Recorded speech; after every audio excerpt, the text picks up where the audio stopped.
In the 1930s, as the Nazi regime geared up for war, its leadership made a catastrophic assumption that would ultimately seal its doom. Reichsmarshal Hermann Goering, assessing the industrial might of the United States, saw only a nation of shopkeepers and entertainers. He confidently declared, "America built consumer goods for housewives, not the precision instruments of war." He saw refrigerators, not resolve. He saw Hollywood, not hardware. Germany, he believed, with its legacy of clockmakers and optics, was the true arsenal of engineering. This singular, arrogant miscalculation about the nature of American innovation would prove more fatal than any single battle.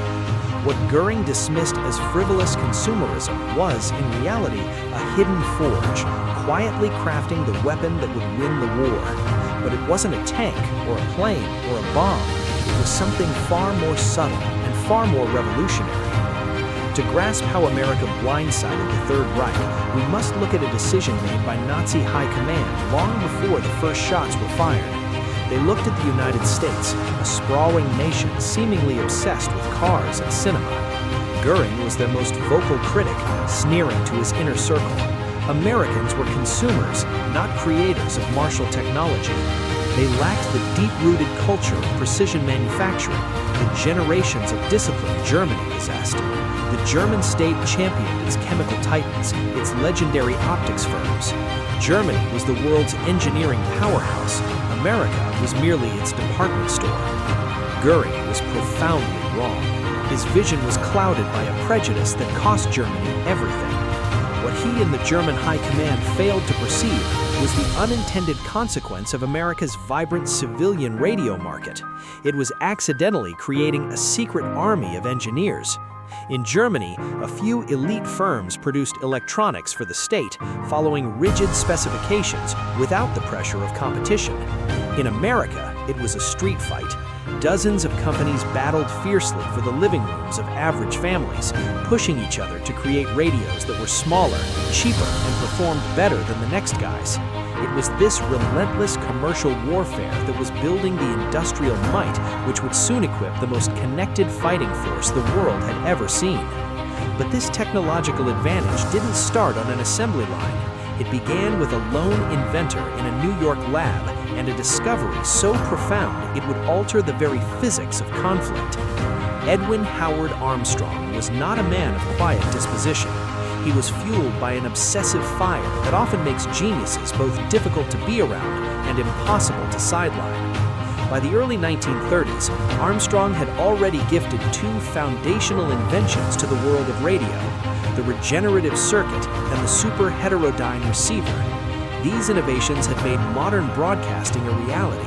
His patents made him a wealthy man, his reputation solid as granite.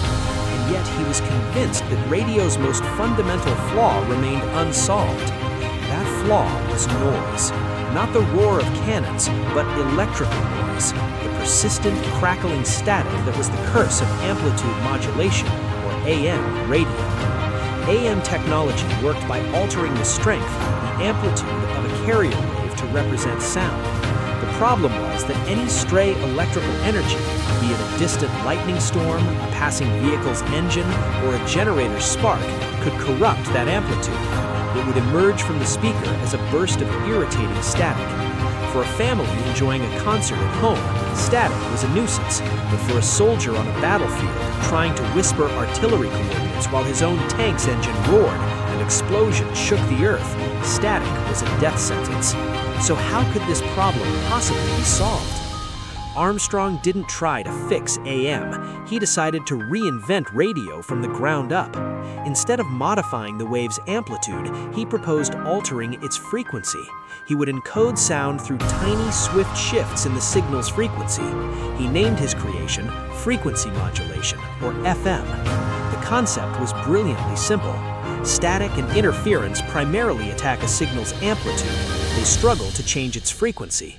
A well-built FM receiver could be designed to completely ignore variations in amplitude, listening only for the changes in frequency. The outcome was a broadcast signal that was virtually immune to electrical interference. It was clean, pure, and steady in environments that turned AM radios into a wall of white noise. Armstrong first showed his FM system in 1933. The engineers who witnessed the demonstration fell silent, not just because they were impressed, though they were astounded, but because they instantly grasped the terrifying implications of what they were hearing. This wasn't just a better radio, this was a different species of radio, a technology from the future. One high-ranking engineer at the event reportedly demanded Armstrong run the test again, certain there was some trick, some hidden filter cleaning the signal. Armstrong obliged, switching to a new frequency under different conditions. The outcome was identical. Perfect audio where AM would have been an ineligible scream of noise. The inventor in that room hadn't just turned a dial, he had rewritten the fundamental laws of the medium. But Armstrong hit a wall of corporate intransigence. The commercial broadcast industry had poured billions into its AM infrastructure.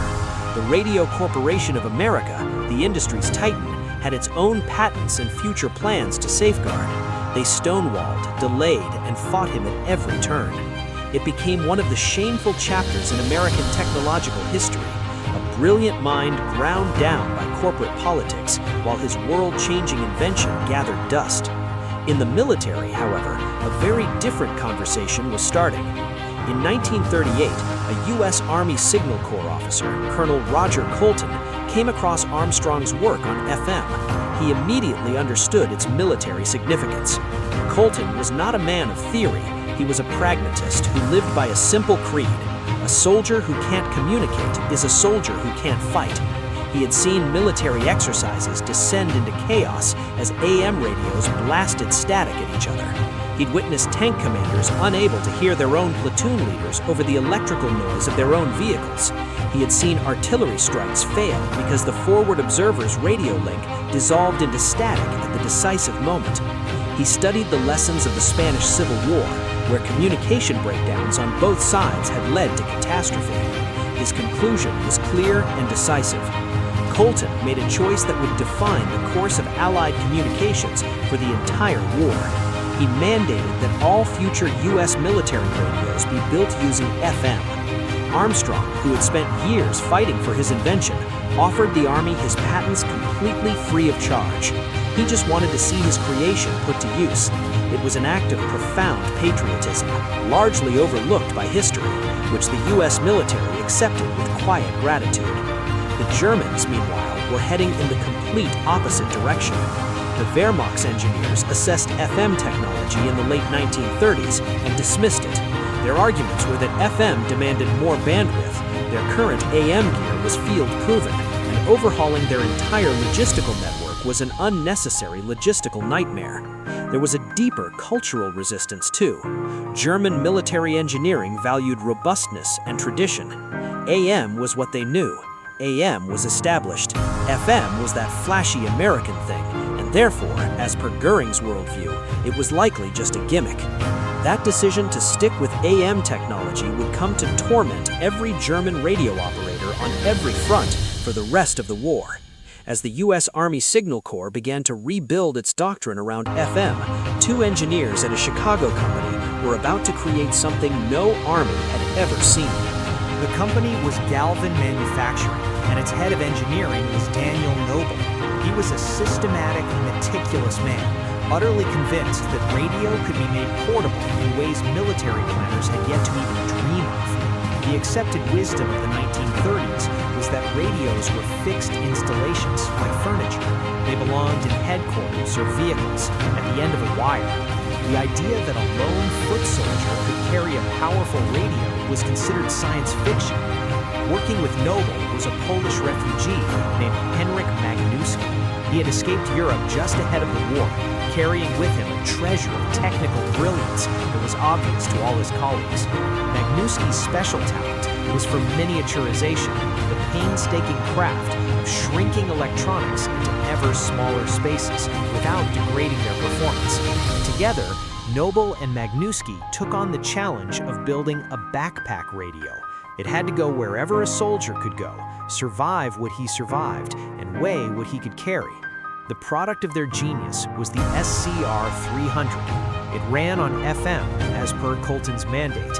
The entire unit, battery included, weighed about 35 pounds. It was heavy, but for the first time in warfare, a single infantryman could carry an 8-mile range radio and talk in real time to command, to artillery, and to air support. The SCR-300 needed no special training, no truck, no antenna mast. You just put it on your back and started walking.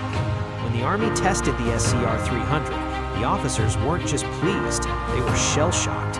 They came for a product demo. They left with a strategic revelation. A sergeant could now call down an airstrike himself. A platoon leader could speak directly to his battalion commander. Fire missions that once depended on runners, telephone wire teams, and a good deal of luck could now be coordinated in mere seconds. Officers who had built entire careers on working around the limits of communication suddenly saw those limits evaporate. What did this new power mean for the battlefield? They started to rethink how they would even fight. Assaults that previously depended on rigid, pre-planned timetables because real-time command was impossible could now be fluid, adapting instantly to changing conditions. The SCR-300 didn't just make communication better, it fundamentally rewired how American infantry units conceived of command and control. Production ramped up, and almost 50,000 units were built during the war.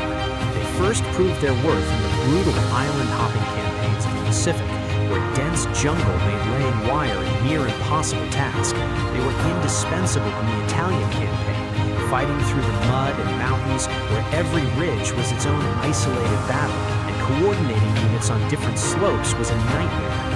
The SCR-300 turned that nightmare into a routine operation, but Noble and Magnuski were not done. The SCR-300 was a platoon-level tool. But what about the individual soldier? What about the paratrooper dropped miles from his unit, or the squad leader fighting house to house in a ruined city? Could a radio be made small enough for him? The answer would be another game-changing device. This new device was the SCR-536, and it posed a totally different set of problems. The SCR-300 was about making a powerful radio portable. The 536 was about making a functional radio personal. It used AM, not FM, a calculated compromise made to drastically reduce size and power consumption. The objective was a radio a soldier could hold and operate with one hand and carry almost without noticing. The team at Galvin obsessed over every gram, every cubic centimeter. They knew the final product had to survive being dropped in mud, submerged in water, and generally abused with the unique neglect soldiers reserve for their gear in combat. The final design came in at 5 pounds and 2 ounces. It was about 13 inches long and could be stuffed into a large pocket. The soldier would pick it up like a telephone handset, pull up a short telescoping antenna, press a button, and talk. Its range was limited, about a mile in clear conditions, much less in dense terrain. But for squad-level talk, coordinating between soldiers who might be able to see each other but couldn't shout without drawing fire, it was a miracle. Around 130,000 SCR-536 units were produced and sent to nearly every theater of the war. German soldiers who captured a 536 were consistently baffled by it. The German Wehrmacht's closest equivalent, the Torn NBHE, was a solid piece of German engineering, but it weighed over 30 pounds. It required a trained operator to tune, and its AM circuits were highly susceptible to the very electrical chaos that battlefields produce. Germany's primary short-range system, the field telephone, was completely dependent on wire teams running cables under fire. Cut that wire, and the command link was severed. The SCR-536 had no wire to cut. Equivalent German field radios were bigger, heavier, needed separate power sources, and had barely a quarter of the range. After-action reports from captured German positions repeatedly highlighted this disparity. One German evaluation concluded American soldiers communicated with a speed and flexibility their own infantry could not hope to match unless they abandoned their radios altogether and used runners. In a war where seconds decided firefights and runners were easy targets, that was no choice at all. The tactical fallout was immediate and devastating. American artillery in World War II became the most feared weapon in the Allied arsenal. It It wasn't because American cannons were inherently better than German ones. It was because they could be directed with a speed and precision that German forces found terrifyingly effective. A forward observer with an SCR-300 on his back could call in a fire mission, adjust the coordinates, and land shells directly on a target faster than a German observer with his bulky AM radio could even get a signal through to his battery. Captured German soldiers often described American artillery coordination as something almost magical in its responsiveness. It wasn't magic, it was FM radio and the discipline of engineers like Noble and Agnieszki. The paratroopers of the 82nd and 101st Airborne Divisions relied heavily on the SCR-536 during the D-Day landings on June 6, 1944. When the chaotic night drop scattered men all over the French countryside on June 6th, soldiers who found themselves alone could at least try to find each other. The hedgerow country of Normandy was a labyrinth of ancient earthen walls and thick foliage, blocking sight lines and making visual signals useless. In that environment, even a 1-mile radio was more valuable than a map. It meant a lost soldier was not truly alone. He could speak, be found, be guided to a rally point, or warned of an enemy patrol. Not every radio survived the jump, but enough did to allow small, scattered groups to link up, form defensive pockets, and begin to create order from chaos. Senior German officers analyzing the invasion noted with frustration how quickly American paratroopers seemed to reorganize. The radio was a huge part of that. But the story isn't just about the hardware. Beneath it all was something even more powerful. It was the engineering philosophy that created that hardware. American radio engineers of the 1930s and 40s were forged in the crucible of relentless commercial competition. The civilian market demanded radios that ordinary people, without technical training, could afford and operate. This forced a design culture of simplified circuits, standardized parts, and a ruthless focus on cost reduction while boosting performance. Every engineer from that background asked, how can this be made smaller, cheaper, and more reliable? German engineers working on military contracts handed down by procurement boards asked a fundamentally different question. How do we meet the technical specifications? These are not the same question, and they do not produce the same radio. This philosophical divide was also apparent in maintenance. American field radios were designed assuming the person fixing them might be a teenager with a few weeks of training. Access was simple. Common problems were easy to fix. German radios, by contrast, were often so complex they required a specialist technician for even minor repairs. In a fast-moving war where specialists are rare, that design choice is a fatal weakness. Then there was the sheer scale of production. Galvin Manufacturing, which would later rename itself Motorola, was not a specialized defense contractor. It was a commercial radio company that pivoted to war production. The same assembly lines, engineering teams, and managers who had spent a decade optimizing car radios for a competitive market were now building military gear. The institutional knowledge of efficiency, rapid design changes, and high-volume manufacturing was already there. The workers on those Chicago assembly lines had spent years learning to solder tiny connections, fit components into cramped spaces, and test quality at incredible speed. That skill didn't have to be taught from scratch for the war effort. It was already honed by a decade of making products for American consumers. Germany had no equivalent industrial base. Its electronics firms could produce incredibly sophisticated equipment, but only in small, handcrafted batches. The challenge of mass-producing 100,000 simple, rugged field radios was a different problem entirely, and one American industry was uniquely suited to solve. By 1944, the communication gap between U.S. and German forces was so wide it was influencing strategic decisions.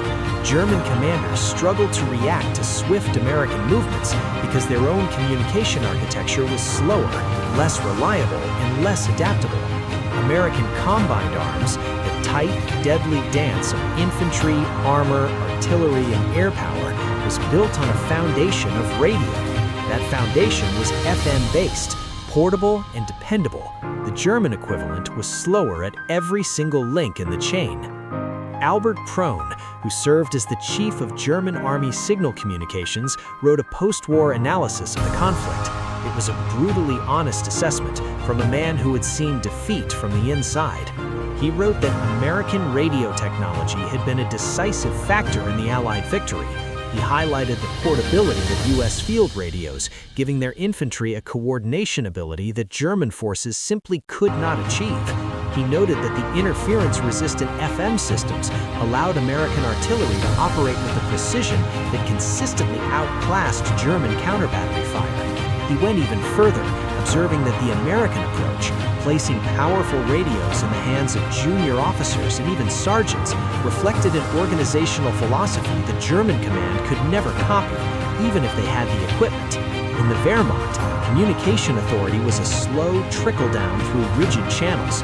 In the U.S. Army, a corporal with a 5-pound radio could, at times, change the outcome of a battle. Prohn had no reason to overstate the American advantage. His was the cold, professional judgment of an expert. What makes this history so compelling is the unlikely chain of events that led to this outcome. Armstrong's single-minded quest for perfect audio, defying corporate obstruction, Colton's clear-eyed vision of FM's military power, and his courage to mandate a total break with doctrine, Noble's stubborn dream of a radio that could walk with a soldier, Magnuski's genius brought from a war-torn Poland applied to the problem of miniaturization, and Göring's fatal, dismissive view of American ingenuity coupled with the Wehrmacht's institutional inertia that kept them chained to AM long after the war was lost. Every decision, every piece of cultural bias widened a technological gap that, by the end, was a chasm. There's a supreme irony in the history of the SCR-300. The radio that revolutionized infantry communication wasn't born in a top-secret military lab. It was designed by a commercial radio company in Chicago, built on a line that previously made car radios. The expertise that made it possible was earned over a decade of competition in the civilian market. Göring saw that market as a sign of American weakness. In fact, it was the very source of its military dominance. But what happened to the men who made it all possible? Edwin Armstrong never truly got the credit he deserved. His legal wars with the broadcasting industry dragged on after the war, consuming his final years and his fortune. RCA, the corporation that had fought his FM invention for a decade, finally paid licensing fees to his estate after his death, a settlement that came far too late for the man who had earned it. He died in 1954, his case still tied up in court. His FM invention, which he gave to the Army for free, became the bedrock of all portable military communications for decades to follow. The soldiers who stormed Normandy's beaches, called in airstrikes in the Pacific, and directed artillery in Italy, they were all using Edwin Armstrong's physics. Most of them never knew his name.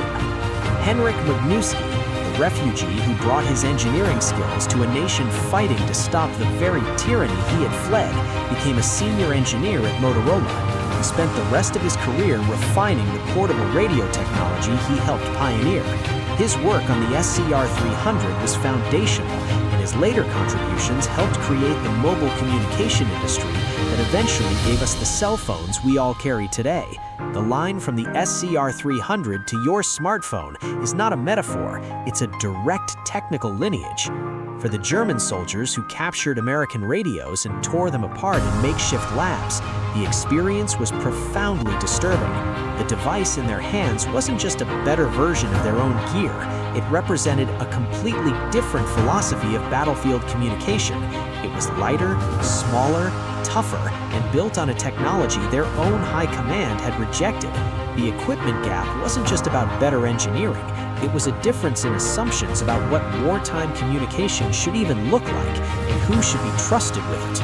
American doctrine, shaped by the FM mandate and the availability of portable radios, evolved to push communication authority down the chain of command. A sergeant with an SCR-536 had a direct line to his lieutenant. A lieutenant with an SCR-300 could talk straight to artillery. This decentralized, fast-moving network gave American small unit leaders an initiative and flexibility that German infantry, tied to a slower, more hierarchical system, could not counter. When an American platoon adjusted its attack on the fly based on radio chatter, the German unit trying to respond through its rigid communication chain was always minutes behind. Those minutes, repeated thousands of times over 6 years of war, from jungles to deserts to cities, added up. The sum of those lost minutes became a strategic deficit that no amount of German tactical skill could erase. The engineers in Chicago hadn't just built a tool, they had built something far more elemental, a digital nervous system for the modern army. It was a way for thousands of men to think, react, and fight as one, faster than their enemy could even think. The SCR-300 and SCR-536 are rarely the stars of World War II histories. The visceral drama of combat often overshadows the invisible infrastructure that enables it. But that German intelligence officer in his tent in Italy understood something the history books often miss. He knew that the little radio he held wasn't just a piece of equipment. It represented a completely different philosophy of battlefield communication. It was lighter, smaller, tougher, and built on a technology their own high command had rejected. The equipment gap wasn't just about better engineering, it was a difference in assumptions about what wartime communication should even look like and who should be trusted with it. American doctrine, shaped by the FM mandate and the availability of portable radios, evolved to push communication authority down the chain of command. A sergeant with an SCR-536 had a direct line to his lieutenant. A lieutenant with an SCR-300 could talk straight to artillery. This decentralized, fast-moving network gave American small unit leaders an initiative and flexibility that German infantry, tied to a slower, more hierarchical system, could not counter. When an American platoon adjusted its attack on the fly based on radio chatter, the German unit trying to respond through its rigid communication chain was always minutes behind. Those minutes, repeated thousands of times over 6 years of war, from jungles to deserts to cities, added up. The sum of those lost minutes became a strategic deficit that no amount of German tactical skill could erase. The engineers in Chicago hadn't just built a tool, they had built something far more elemental, a digital nervous system for the modern army. It was a way for thousands of men to think, react, and fight as one, faster than their enemy could even think. The SCR-300 and SCR-536 are rarely the stars of World War II histories. The visceral drama of combat often overshadows the invisible infrastructure that enables it. But that German intelligence officer in his tent in Italy understood something the history books often miss. He knew that the little radio he held wasn't just a piece of equipment. It represented a completely different philosophy of battlefield communication. It was lighter, smaller, tougher, and built on a technology their own high command had rejected. The equipment gap wasn't just about better engineering, it was a difference in assumptions about what wartime communication should even look like and who should be trusted with it. American doctrine, shaped by the FM mandate and the availability of portable radios, evolved to push communication authority down the chain of command. A sergeant with an SCR-536 had a direct line to his lieutenant. A lieutenant with an SCR-300 could talk straight to artillery.